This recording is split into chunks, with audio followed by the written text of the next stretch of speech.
Hi friends, ఈ వీడియోలో కాబోలి శనగల కర్రీ ఎలా తయారు చేసుకోవాలో చూద్దాము.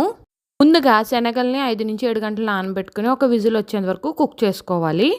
ఇప్పుడు స్టవ్ వెలిగించుకుని బాండీ పెట్టుకుని బాండీలో ఆయిల్ పోసుకుని ఆయిల్ హీట్ అయ్యాక పచ్చిమిర్చి, జీలకర్ర, దాల్చిన చెక్క, లవంగ మొగ్గలు వేసుకుని వేయించుకోవాలి.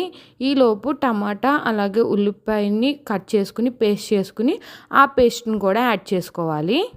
10 మినిట్స్ కుక్ అయిన తర్వాత ఆయిల్ పైకి తేరుతుంది. అప్పుడు చిటికెడు పసుపు, కూరకు తగినంత ఉప్పు, కారం వేసుకుని అలాగే ఉడకబెట్టుకుని పక్కన పెట్టుకున్న కాబోలి శనగలు వేసుకుని కొంచెం అల్లం వెల్లుల్లి పేస్ట్ వేసుకుని ఏవైతే వాటర్ వస్తాయో కాబోలి శనగల నుంచి ఆ వాటర్ పోసుకుని ఉడికించుకోవాలి.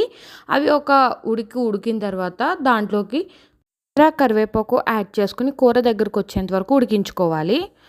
కాబోలి శనగల curry ready. Please like, share and subscribe to my channel.